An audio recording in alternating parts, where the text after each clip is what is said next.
ஆமாம். அடுத்த எக்ஸ்க்ளூசிவ் என்னன்னா, இந்த சமூக வலைதளங்கள்ல இது விஜய்க்கு ஆதரவா கூட இருக்கலாம். விஜய்க்கு ஆதரவா என்ன என்ன என்ன விஜய் வந்து ஒரு BMW கார் யூஸ் பண்றாருல, பைக் இ கார். அந்த கார்ல தான் நடிகை த்ரிஷாவும் வெளிநாட்டுக்கு பயணம் பண்ணாங்க, ஏதோ ஏர்போர்ட்டுக்கு போனாங்கன்னு சொல்லி ஒரு வதந்தி பரவுது. ஆனா அந்த கார் இல்ல, அது வேற கார், இது வேற கார், ரெண்டு வேற வேற நம்பர், ஒரு குறிப்பிட்ட நம்பர் மட்டும் நடுவுல மாறும். ஆனா ரெண்டு பேரும் ஃபேன்சியா ஒரே கலர்ல ஒரே மாதிரி வாங்கியிருக்காங்க. பேசிட்டு வாங்கியிருப்பாங்களா? அது ஏதோ ஒரு கலருங்க, கிரே மாதிரி இருக்கும், நடுவுல பிளாக் இருக்கும், நம்பர் பிளேட் கிரீன். ஓ, கிரே மாதிரி இருக்கும், நடுவுல பிளாக் இருக்கும், நம்பர் பிளேட். எனக்கு சத்தியமா சொல்றேன், கார் பத்தி எதுவுமே தெரியாது. 4 டயர்லாம் இருக்குங்க. எனக்கு தெரிஞ்சது ஷிஃப்ட் கார் மட்டும்தான். ஏன்னா எனக்கு அதான் பிடிக்கும். 4 டயர் இருக்கும். எனக்கு ஷிஃப்ட் கார் செகண்ட்ஸ்ல வந்தா கூட வாங்கலாமான்னு கனவு கண்டிருக்கேன். அந்த அளவுக்கு கூட வறுமை காசு இல்லாம தான் இருக்கேன். அதனால நினைச்சிட்டு இருக்காங்க இவன் கார்ல போறான். நான் டீ குடிக்கும் போது பார்த்தேன், என்னங்க பைக்கில் வரீங்க? பைக்கில் தான்டா வருவேன், இருந்ததான்டா வருவேன் அப்படின்னு ஷிஃப்ட் கார் செகண்ட்ஸ்ல போய் ஒருத்தட்ட போய் பார்த்துட்டு இருந்தேன். 2 லட்சமா என்னமோ சொன்னாரு. என்ன ஒரு செகண்ட்ஸ் இருந்தா அதுக்கு 2 பைக் வாங்கி போட்டுருவேன் வீட்டில். அப்படிதான் இருந்துச்சு. அப்போ அந்த கார் பற்றி தெரியாது. அந்த 2 BMW காரு வேற வேற காரு. ஆனால் கார் வாங்கப்பட்ட தேதி எல்லாம் கிட்டத்தட்ட ஒண்ணுதான். ஒரே ஏரியால ஒரே ஆர்டிஓல ரெஜிஸ்டர் பண்ணிருக்காங்க. ஒரே ஆர்டிஓ ஒரே ஏரியா, கிட்டத்தட்ட ஒரு 2-10 நாளுக்குள்ள டிஃபரன்ஸ் தான். வண்டி நம்பர்லாம் தெரியுமா? அதெல்லாம் தெரியும், அது ரிலீஸ் பண்ண முடியாது. இல்ல, வண்டி நம்பர் ரெஜிஸ்ட்ரேஷன் TN0. அது வந்து TN0 ரெண்டு வண்டி நம்பரும் சொல்லுங்க. ஆமா, TN07. இன்னொன்னு TN07. ரெண்டுமே அதானே? அதான். இதை நீங்க சொல்றதுக்கு முன்னாடியே நான் சொல்லிட்டேன் பாத்தீங்களா, 2 ஒரே ஏரியா ரெஜிஸ்ட்ரேஷன். திருவான்மியூர் ஆர்டிஓங்கிறது உங்களுக்கு தெரியுமா? ஆமா ஆமா. அது அடையார் பக்கத்துல இருக்கிற எல்லா வீடுகளும் அங்கதான் ரெஜிஸ்டர் பண்ணுவாங்க, உங்களுக்கு தெரியுமா? பெசன்ட் நகர்ல இருக்க அந்த ஆர்டிஓ தானே? ஆமா. ஓகே. அப்ப அந்த கார் வந்து, ஆனா இன்சூரன்ஸ் கம்பெனி வந்து ஒரே இன்சூரன்ஸ் கம்பெனி, 2 பேரும் ஒரே இதுல அழகா போட்டு வச்சிருக்காங்க. இது ஒரு எக்ஸ்க்ளூசிவ். அடுத்த எக்ஸ்க்ளூசிவ், அந்த கார் வாங்கினா ஒரு இன்சூரன்ஸ்லாம் அந்த கடைக்காரன் தரப்போறோம், அது ஒரே இன்சூரன்ஸா இருக்க போகுது. அப்படிலாம் சொல்ல முடியாதுங்க. உங்க பேங்க் ஸ்டேட்மெண்ட் உங்க இதெல்லாம் பார்த்து எந்த இன்சூரன்ஸ் போடலாம். அப்புறம் போங்க நீங்க. அதெல்லாம் வந்து அவன் என்னங்க பஜாஜ் இருக்கா, அப்புறம் என்னென்னமோ நிறைய நிறுவனம் இல்ல. இது வந்து ஆக்சுவலா என்னன்னா, 2 பேரும் ஒரு ஷோரூம்ல கார் எடுத்தா ஷோரூம்காரங்க எப்பவுமே ஒரு கம்பெனில இன்சூரன்ஸ். ஆமா. இப்ப என் ஃப்ரெண்டு கூட நான் பைக் எடுத்துட்டு, மச்சான் IDFCல போடுறா, கொஞ்சம் இன்ட்ரெஸ்ட் கம்மிடான்னு நம்பி என்னை ஏமாத்திட்டான். எனக்கு அதுல இன்ட்ரெஸ்ட் இல்லைன்னு நீங்க சொல்லிட்டீங்களா? மச்சான் IDFCல போடுறேன், எனக்கு அதில் இன்ட்ரெஸ்ட் இல்லைடா. இல்லைடா இன்ட்ரெஸ்ட் கம்மி, அதான் நீயே சொல்லிட்டியே எனக்கு அதில் இன்ட்ரெஸ்ட் இல்லை அப்படின்னு. அந்த மாதிரி சிக்கல் இருக்கு. அடுத்த என்னன்னா, இந்த விஜய் CBI விசாரணைக்கு போகிறதுக்கு முன்னாடி நாள் நினைக்கிறேன், அவசரமாக அந்த மாவட்ட செயலாளர் கூட்டம்லாம் கூட்டினாங்க. கூட்டி கிட்டத்தட்ட ஆன்லைன் கூட்டம், ஆன்லைனில் நம்ம ஆன்லைன் கூட்டத்தில் நம்ம NDA கூட்டணியில் சேரலாமா வேணாமா அப்படின்னு சொல்லி ஒரு அதில் ஒரு 10 பேர் மட்டும் ஓகேன்னு இருக்காங்க. 10 20 20 இல்லையே. ஆனால் நியூஸ் எப்படி வந்ததுன்னா 90 பேர் ஓகே சொல்லிட்டாங்க அப்படின்னு. அது அப்படிலாம் கிடையாது. 90 பேர் என்னப்பா போலாமான்னு கேட்டிருக்காங்க. மொத்தம் 134 பேர், அதில் 102 பேர் வந்தாங்க. 102 பேர்ல 90 பேர் ஓகே சொல்லிட்டாங்க. வீடியோ காலில் டிஸ்பிளேல கொலாஜ் போட்டோஸ் மாதிரி இருந்திருக்கு 132 பேரும். என்ன போலாம் மேடம் அப்படின்னு பாதி பேர் அப்படியே இருக்கான். அவன் என்ன நினைச்சிட்டாருன்னா, ஒருவேளை நெட்வொர்க் இல்லாம வீடியோ கால் ஹேங் ஆயிருச்சு போல, அவங்க ஓகே தான் சொல்லிருப்பாங்க, நிவரா கணக்கு எழுதிட்டாப்புல புசி. ஆனா ஒரு 10 பேர் மட்டும் ஓகே சொல்லிட்டாங்க. 10 பேர் ஓகே சொன்ன காரணம் என்னன்னா, பட்ரேஸ், பல் டாக்டர், நம்ம ECR இவங்க எல்லாரும் ஓகே சொன்ன காரணம்னா, எப்பா போயிட்டோன்னா கூட்டணி வச்சுட்டோன்னா நம்ம சீட்டாவது கிடைக்கும், சீட்டு கிடைக்கும், அதிமுக வரும் நமக்காக பிரச்சாரத்துக்கு, பாஜக வரும், பாமக வரும், இவங்க கூட்டம்னா வாங்கிட்டா நம்ம வந்து இது எம்எல்ஏ ஆகிடலாம். எம்எல்ஏ ஆகிட்டா அடுத்த 4 வருஷத்துக்கு கட்ட பஞ்சாயத்து பண்ணி ஒரு 10-15 போட்டு. ஆனால் ஒன்று கூட்டணி வச்சாங்கன்னா, அதிமுக விட்டுவேனா ஓட்டு வேணா இவர் விஜய்க்கு வரும், விஜய் ஓட்டு தான் அதிமுக போகாது. அதுவும் பெரிய அவங்களுக்கு நல்லா தெரியும். ஆமா, அதெல்லாம் பண்ணவே மாட்டாங்க, போயிடலாம் அப்படின்னு இந்த 10 பேர் சொல்லிருக்காங்க. 10 இப்படி நம்ம ஒரு எம்எல்ஏ ஆகிடலாம், கட்ட பஞ்சாயத்து பண்ணி சம்பாரிச்சிருவோம், அப்படி இப்படின்னு ஏமாத்திடுவோம். அதுக்கப்புறமா அப்போ 2031 தேர்தலில் விஜய் நடுத்தரில் நிப்பாட்டி எடப்பாடி கூட போய் சேர்ந்துருவோம் அப்படின்ற பிளான்ல அவங்க சூசகமாக பேசியிருக்காங்க. புசி கிளப்பி விட்டது தான் இது, நம்ம NDA போகலாம் அப்படின்னு. ஆனால் உண்மையிலே புசிக்கு NDA ஃபுல் ஃபார்மே தெரியாது. அவர் டிவி கேக்கே ஃபுல் ஃபார்ம் தெரியாமல் சுற்றின்னு இருப்பார். நீங்கள் வேற அவருக்கெல்லாம் நாலேஜ் இருக்குன்னு சொல்லி வேற அவமானப்படுத்தாங்க. அவர் ஒரு அப்புறாணி. இது இன்னொன்று சொல்லணும்னு நினச்சேன். இப்போ இவங்க வந்து கூட்டணி வச்சா எனக்கு நீங்கள் CM பதவி தான் தரணும்னு சொல்லி கேட்டாரா? ஆமாம். அப்போ எடப்பாடி சொன்னாரா, ஐயோ என்ன சொல்லிட்டீங்க, உடனே வாங்க, நான் எந்திரிச்சு நிக்கிறேன், வாங்க, நீங்க வர வரைக்கும் உட்காரவே மாட்டேன், வாங்க வாங்க, வந்துட்டீங்களா, வெளியே நிக்கிறீங்களா, அப்படியே செருப்படுத்த அடிச்சிருவேன் அப்படின்னு இருப்பாரு. இவர் வருவாரு, அரசியல் கட்சி ஆரம்பிச்சு 2 வருஷத்துல இவர் சிஎம்ஆ தூக்கி கொடுப்பாங்க.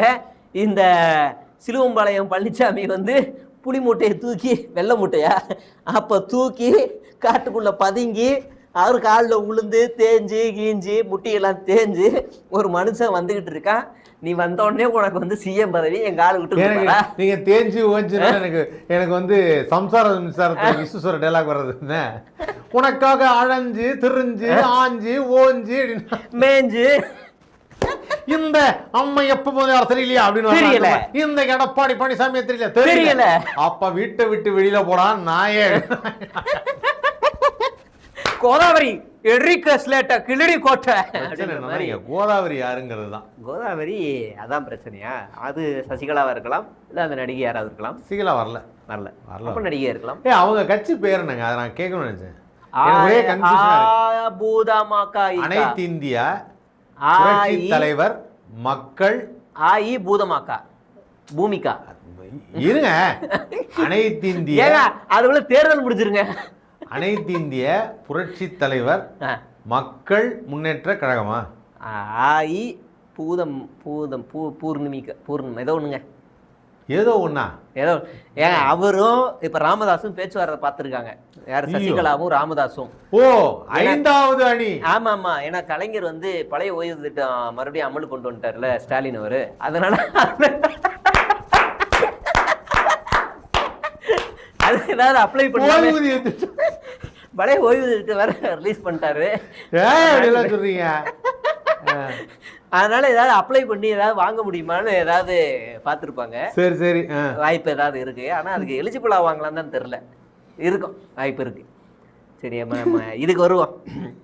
இந்த கூட்டணி பேச்சுவார்த்தைக்கு புசி தான் தள்ளுறாப்புல. மற்ற எல்லாரும் கொஞ்சம் அதிருப்தியில இருக்காங்க. ராஜ்மோகன்லாம் வெளியே ஓடி வந்துருவாரு, திமுக வந்துருவாரு. எனக்கு தெரிஞ்சு உங்க இடத்துல ராஜ்மோகன் இருந்து நான் பேட்டி எடுப்பேன்னு நினைக்கிறேன். ஏன்னா அந்த கட்சியில போய் சேர்ந்தீங்க தம்பி? நான் தெரியாம அந்த இடத்துல போயிட்டேன். சேலத்தில் கடல் என்று நினைத்தேன், அது குடல். அப்படி ஏதாவது சொன்னா தெரியாம இடத்துல போயிட்டேன்னா அதைத்தான் நானும் சொல்றேன். உங்களுக்கு எதுவுமே தெரியல, அந்த இடத்துக்கு ஏன் போனீங்க? ஏன்னா நாளைக்கு திடீர்னு விஜய் டிவில 2 பேரையும் கூப்பிட்டா என்னடா பண்ணுவீங்க? யாரு? உங்களையும் அவரையும். நான் ஏன்பா போறேன்? அதெல்லாம் பெரிய பெரிய ஆளுங்க வரக்கூடிய சேனல். நீங்க இருந்தீங்களா? இருந்தேன். நான் இப்பெல்லாம் பெரிய பெரிய ஆளுங்க இருக்காங்க, நல்ல கலைஞர்கள் இருக்காங்க. அவங்கெல்லாம் பெரிய பெரிய ஆளுங்க. நம்மளை போய் கூப்பிடுவாங்களா? நமக்கெல்லாம் அந்த அந்த அதாவது நமக்கு அந்த அளவுக்குலாம் விஜய்ல பர்ஃபார்ம் பண்ற அளவுக்கு நமக்கு அருகதை இருக்காப்பா? நமக்கு அந்த அருகதையெல்லாம் கிடையாது. இல்லப்பா, அவங்கெல்லாம் பெரிய ஆர்டிஸ்ட்பா, கிரியேட்டிவிட்டி உச்சத்துல இருக்கிறாங்க. ராஜ்மோகன்லாம் பாத்தீங்கன்னா இன்னைக்கு எவ்வளவு பெரிய இடத்துல இருக்காப்புல. அவரெல்லாம் விஜய் டிவி ஆர்டிஸ்ட். நம்ம சாதாரண ஒரு காணொலி மூலியமாக மக்களை செஞ்சு கொடுக்குறோம். ஆமா ஆமா. அடுத்து நான் ஏதோ மக்களுக்காக மக்களுடைய போன்லயே போய் பேசுறதுக்காக ஒரு முயற்சி. அவங்களாம் பெரிய பெரிய டிவில வருவாங்க. பெரிய டிவி. இன்னும் 2 எக்ஸ்க்ளூசிவ் இருக்கு பேலன்ஸ். இன்னுமா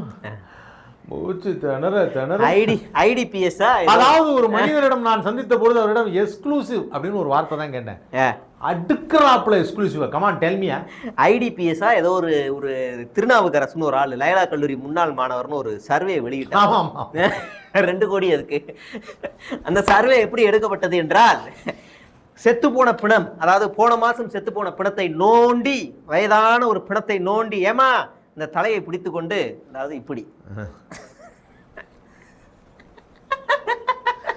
பிடித்து கொண்டு, ஏமா நீனு தாவேகாவுக்கு ஓட்டு போடுவேன்னா தலையை ஆட்டு, இல்லைன்னா அப்படியே இரு, சரியா? தாவேகா ஓட்டு போடுவியா? ஆட்டிருச்சு. 1 சர்வே எழுது, சர்வே எழுது, தாவேகா ஓட்டு எழுது அப்படின்னு செத்த படம் அழகா இருக்குங்க. இப்படி சர்வே செத்த படத்தெல்லாம் சர்வே எடுத்தாங்களா என்னன்னு தெரியல. மனநல காப்பகத்துக்கு போயிருக்காங்க, மழலையர் பள்ளிக்கு போயிருக்காங்க, ஒரு கட்டம் தாண்டி போய் வனவிலங்கு கிட்ட எல்லாம் சர்வே எடுத்திருக்காங்க போல இருக்கு. 39% தாவேகா வரும்னு சொல்ல நியூஸ் தமிழ் 24/7 இருக்கிற ஒரு பெண் நிருபர், ஜேர்னலிசம் படிச்சுட்டு வந்திருப்பாங்க போல இருக்கு, லெஃப்ட் அண்ட் ரைட் வாங்கியிருக்காங்க. அவங்க எப்படி சாத்தியம் அப்படின்னு, இருமா இருக்க நீ சொல்லு எப்படி சாத்தியம் அது வந்து சாத்தியமா என்ன சாத்தியமா சொல்லு, சத்தியமா சொல்றமா சாத்தியம் பதற விட்டுருக்காங்க அந்த அக்கா. அந்த அக்காவுக்கு ஒரு வாழ்த்துக்கள். அது வந்து ஆக்சுவலா என்னன்னா அந்த கல்லூரியில் இருக்கப்பட்ட சர்வே அப்படிங்கிறத நான் வந்து ரொம்ப நம்புறேன். ஏன் நம்புறேன் அப்படின்னா தன்னுடைய முன்னாள் மாணவனுக்காக ஏதாவது ஒன்று செய்யணும். ஆமா, அதுக்காக செஞ்சிருக்கிறாங்க. நான் இப்ப இன்னொரு சொல்லவா, அதே திருநாவுக்கரசு 2021 சிஎம்மா வரப்போறேன்னு சொல்லி ஒருத்தரை வச்சு அவர் தான் சர்வே ரிலீஸ் பண்றாரு. அவர் தான் அடுத்த சிஎம் அப்படின்னு ஒருத்தரை நிப்பாட்டுறாரு. யாரா இருக்குன்னு கெஸ் பண்ணுங்க. யாருங்க? சீமானா? அந்த கெட்டப்புக்கு இப்படி வந்தாதான் கரெக்டா இருக்கும். மலை அண்ணாமலை. அண்ணாமலை சிஎம் ஆவாரா? அப்படி ஆகலனா இந்த பொழப்ப விட்டே போயிடுறேன்டான்னு. சீமானே பாத்தீங்களா, பேச்சு கூட உங்க பேரை தான் சொல்லியிருக்கேன். அந்த இடத்துல அண்ணாமலை, அதாவது நான் அடிக்கடி சொல்லுவேன்பா, 90s கிட்ஸுக்கு ஒரு பெரிய வரப்பிரசாதம் அந்த அண்ணாமலை. அதான் எந்த அண்ணாமலை? இந்த அண்ணாமலை இல்ல, அந்த அண்ணாமலை. அண்ணாமலை மலேடா. அது 2K கிட்ஸுக்கு பாவம், அதேதான் பேரு, ஆனா ரொம்ப போர். அந்த அண்ணாமலை தான் வருவாரு. இல்லைன்னா இந்த பொழப்ப விட்டே போயிடுறேன்னாப்ல அண்ணாமலை. அவர் என்ன பொழப்பு விட்டு போலையா? அதுக்கு பதிலா நிறுவனத்தை பேரை மாத்திக்கிட்டாரு. ஆமா, பொழப்பு விட்டு. அவர் என்ன சொன்னாரு? பொழப்பு விட்டு தான் போறேன், பொழப்பு விட்டு போறேன்னாரு. நீ பொழப்ப விட்டு போலடா, பொழப்ப விட்டுட்டு போயிட்டடா. ஆமா, 2024 நாடாளுமன்ற தேர்தல்ல 40 சீட்ல தமிழ்நாட்டுல யாரு ஜெயிப்பாங்க அப்படின்னு ஒரு சர்வேல அண்ணன் வெளியிட்டாரு. ஒரு சர்வே. என்னது? அது என்ன சர்வே? அது யாரு வந்திருப்பாங்கன்னு நீங்க நினைக்கிறீங்க? ஃபுல்லா பிஜேபி தான். எடப்பாடி பழனிசாமி 40 தொகுதியிலும் வெற்றி பெறுவாருன்னு ஒரு சர்வே வெளியிட்டாப்ல. இந்த ஆளு அவருக்கு சந்தோஷப்படுறதுக்காக ஒரு நியூஸ். அந்த ஆளு ஏதாவது ஒரு வெள்ளை அவருக்கு அந்த ஆளு பாத்துருவோம், இந்த வடிவேல அட்ரஸ் பார்ப்பான்ல, ஐயோ அப்படின்னு. அந்த மாதிரி 40 யாரா எனக்கு இருக்க அடிமை கூட இப்படி பேசுறியடா அப்படின்னு மிரண்டு இருக்காரு அவரே. சும்மா 40லயே தோத்து போயிட்டாரு. புகழாரம் அப்படி சொல்லவே கூடாது. 40 தோத்து. அதான் ரொம்ப 40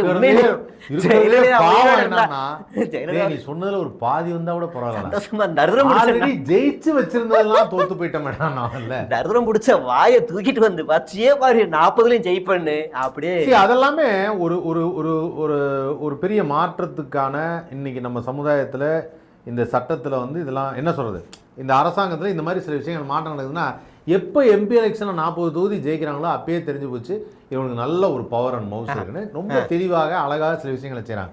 நான் இன்னும் சொல்ல போனால் கல்வித்துறையில் வந்து கடந்த இந்த 5 ஆண்டுகளில் வந்து மிகப்பெரிய முன்னேற்றம். நிறைய பேர் தெரியுமான்னு தெரியல. இப்போ வந்து இந்த மாடல் ஸ்கூல்னு ஒன்று சொல்கிறாங்க இல்லையா, கவர்மெண்ட்டில் மாடல் ஸ்கூல்னு. நான் 2-3 இடத்துல பார்க்குறேன். ஒரு பிரைவேட் ஸ்கூலுக்கு இணையாக ஒரு மாடல் ஸ்கூலை டெவலப் பண்ணிருக்கேன். உண்மையிலே அதுக்கு வந்து கல்வி அமைச்சருக்கு வந்து அதில் ஒரு முக்கியமான பாயிண்ட் என்னன்னா, அரசு பள்ளியில் படிக்கிற மாணவர்கள் IIT IIMல போய் படிக்கிறது ஒரு எட்டாத கனியாக இருக்குது. அவனுக்கு அந்த இடத்துக்கு போகணும்னா இங்கே அவனுக்கு பேசிக் நாலேஜ் வேணும். அப்படிங்கிறதுக்காகவே இந்த தமிழ்நாடு அரசு மாடர்ன் ஸ்கூலை நிரூபித்து அதில் பல மாணவர்களை உயர்த்தி இருக்கு. கரெக்ட்.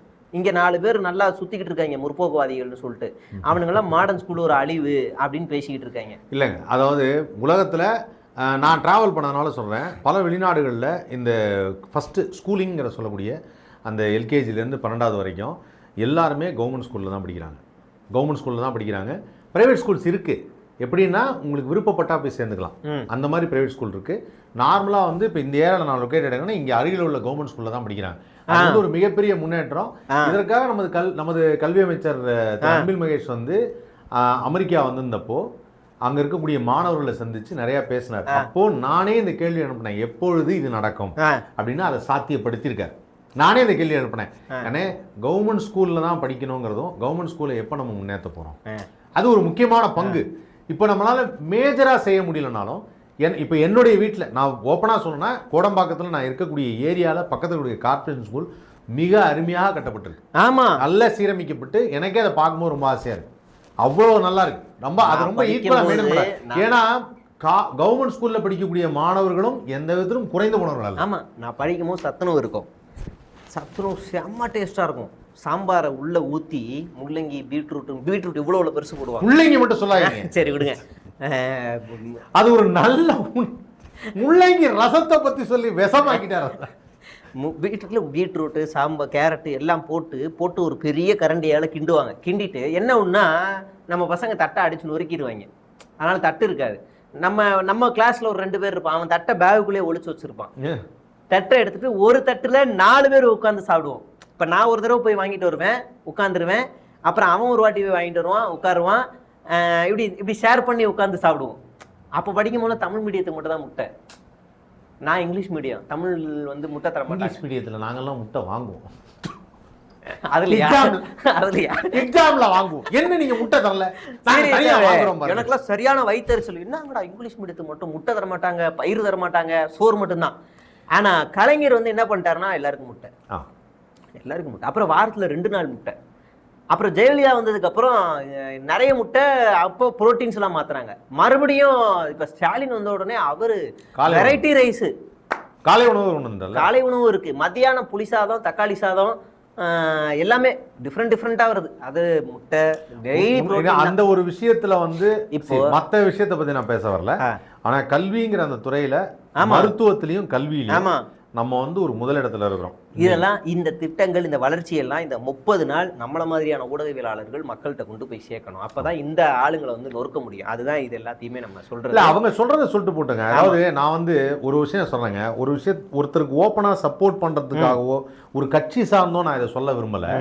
ஆனா நம்ம பார்க்கிற அந்த துணியில தெரியுது சில விஷயங்கள் எப்படி பண்றாங்க அப்படின்னு சொல்லி. அதுல கல்வி அமைச்சர்கள் செய்ததும், அதே சமயத்துல மருத்துவத்துல செய்ததும், இல்லம் தேடி மருத்துவம் செஞ்சதும், அதுக்கப்புறம் இன்றைக்கும் நான் சொல்கிறேன், திரு மாசு ஐயா வந்து நம்ம ஏதாவது ஒருத்தருக்கு வந்து உடம்பு சரியில்லை, ரொம்ப ஒரு இமீடியட்டான ஒரு கிரிட்டிக்கல் சுச்சுவேஷன் இருக்காங்கன்னா இமீடியட்டாக அதை உடனே அவர் கண் பார்வைக்கு எடுத்துகிட்டு போனோன்னா ஆக்ஷன் எடுக்கிறாரு. அதெல்லாம் வந்து நான் பார்க்க முடியல, மற்ற இடத்துல பார்க்க முடியல. தவறாக எடுத்துக்க வேணாம் யாரும். இதை ஒருத்தருக்கு சப்போர்ட் பண்ணுறேன்னு நினைக்கிறது கிடையாது. எனக்கு இது வந்து ஒரு என்னால் அதை செய்ய முடியுதுன்னு நான் சொல்கிறேன். ஆமாம், அவங்கள பார்க்கும்போது அதை செய்ய முடியுது. பட் அவங்களுக்கு நான் வந்து அவங்கள தான் சார்ந்து பேசணும், நான் அப்படி சொல்ல வரல. ஏன்னா இப்போ நான் ஒரு கட்சி சார்ந்து நம்ம பேசணும்ப்பா, நீங்கள் கட்சி சார்ந்து பேசணும்னு நீங்கள் நினச்சாலும் நினச்சிக்கோங்க, நீங்கள் அதை எப்படி நினச்சிக்கணும்னு நினச்சிக்கோங்க. ஆனால் நான் சொல்கிறது வந்து என் எளிமையாக இவங்கெல்லாம் இந்த விஷயத்தை செஞ்சாங்கங்கிறத நான் கண்கூடாக பார்க்குறேன். நேற்று வந்து ஒரு பள்ளியை கிராஸ் பண்ணேன், கவர்மெண்ட் மாடல் ஸ்கூலில் கிராஸ் பண்ணுறேன். பார்ப்பதற்கே அவ்வளோ அழகாக இருக்குது, பார்ப்பதற்கே அவ்வளோ அழகாக இருக்குது, நீட்டாக வச்சுருக்கிறாங்க. அதுவே ஒரு பெரிய விஷயம் தெரியுமா? கவர்மெண்ட் ஸ்கூலில் முன்னாடி நீட்டாக இருக்காது. இது மட்டும் இல்லைங்க, நகராட்சி பள்ளிகள், ஊராட்சி பள்ளி, இது எல்லா இடத்துலையும் நான் பார்க்கும்போது ரொம்ப சுத்தமா எல்லாரும் தெரிஞ்சு கும்பகோணம். அதோட தான் இங்க பாரு 2-3 பள்ளியை பார்த்துட்டு சொல்லக்கூடாது பாரு இந்த ஸ்கூல்ல சரி செய்யலன்னு, கொஞ்சம் கொஞ்சமாக தான் வரும். ஆமா, இந்த கும்பகோணம் தீ விபத்துக்கு அப்புறமா தமிழ்நாட்டில் இருக்கக்கூடிய அனைத்து பள்ளிகளோட கட்டமைப்பும் டக்கு டக்கு டக்கு டக்கு டக்குன்னு அசுர வளர்ச்சியாச்சு. இந்த எடப்பாடி பழனிசாமி வீரில் மட்டும் டுபாகூரமா இருந்துச்சு. மறுபடியும் இந்த 4 ஆண்டு காலத்துல கிட்டத்தட்ட ஒரு 200 பள்ளிகள் புதிதாக உருவாக்கப்பட்டிருக்கு. 100 பள்ளிகள் வந்து மாணவர்கள் சேர்ப்புனால குறைஞ்சிருக்கு. ஆனால் அதுக்கு டபுள் மடங்காக உயர்த்தி பள்ளிக்கூடங்களுடைய எண்ணிக்கையை அதிகரிச்சிருக்காங்க. அதெல்லாம் நடந்திருக்கு. கடைசியான ஒண்ணே மட்டும் சொல்லி முடிச்சிடலாம். இவ்வளவு நாளாக பதுங்கி ட்ரீட்மெண்ட்டில் இருந்த ஒரு செத்த பாம்பு திடீர்னு அதுக்கு வாழை ஆட்டிக்கிட்டே வர ஆரம்பிச்சிருக்காரு. வேற யாரும் இல்லை, நம்ம சவுக்கு தான். இவ்வளோ நாள் வந்து எனக்கு ட்ரீட்மெண்ட் எடுக்கணும், எனக்கு வந்து உடம்பு சரியில்லை, எனக்கு கேன்சரு, எனக்கு வந்து அது, எனக்கு இது, பெயில் கொடுங்கன்னு சொல்லி பெயிலெலாம் வாங்கினாரு. பெயிலை வாங்கிட்டு அடுத்த நாளே என்னை போலீஸ் அரெஸ்ட் பண்ணாங்கல்ல, இந்த ஃபோனை தான் தேடினாங்கன்னு ஆட்டி காமிச்சாரு. போலீஸ் மறுபடியும் வாப்பா உனக்கு நல்லா காட்டுறேன்னு சொல்லி மறுபடியும் தூக்கி கேஸை போட்டாங்க. அப்போ சுப்ரீம் கோர்ட் ஜட்ஜி நறுக்குன்னு வச்சு என்ன வீடியோ போட்டுக்கிட்டு இருக்கீங்க, ட்ரீட்மெண்ட்டுக்கு தானே பெயில் கேட்டீங்க, ட்ரீட்மெண்ட்டை மட்டும் பாருங்கன்னு தூக்கி உள்ளே உட்கார வச்சாங்க. தேர்தல் தேதியை அறிவிக்கிற வரைக்கும் அந்த செத்த பாம்பு மாதிரியே நடிச்சுக்கிட்டு இருந்துச்சு. தேர்தல் தேதியை அறிவிச்ச உடனே நான் வீழ்வேன் என்று நினைத்தாயா அந்த வந்து கொண்டிருக்கேன்னு ஒரு ட்வீட். நீ உண்மையிலே தைரியமான ஆளா இருந்தா எப்போ எதிர்த்து சொல்றதுக்கு சில பேர் இருக்கும் பொழுதுதான் வந்து ஏதாவது ஒண்ணு செய்ய முடியும். எல்லாமே பாசிட்டிவாகவும் போக முடியாது.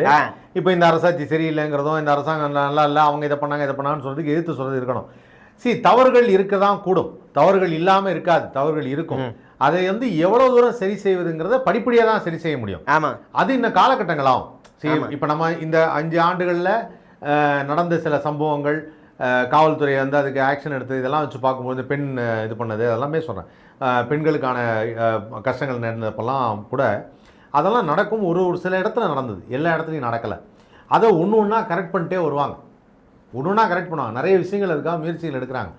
அதை வந்து எதை எடுத்தாலுமே தப்புன்னு சொல்கிறதுக்குன்னு ஒரு கூட்டம் இருக்கும். அது சொல்லும் போது இன்ட்ரெஸ்டிங் இருக்கும்.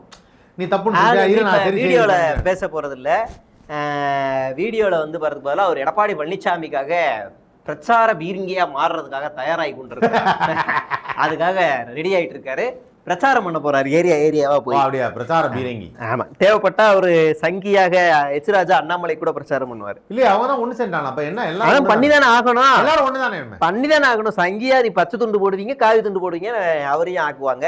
தேவைப்பட்டா எம்எல்ஏ சீட் கூட வாங்குவாரு. இங்க போட்டியே 2 பேருக்கு தாங்க, காவியா கருப்பா. அவ்வளவுதான். Okay okay, done. Done. Thank you. நன்றி நன்றி நன்றி சேகுவாரா.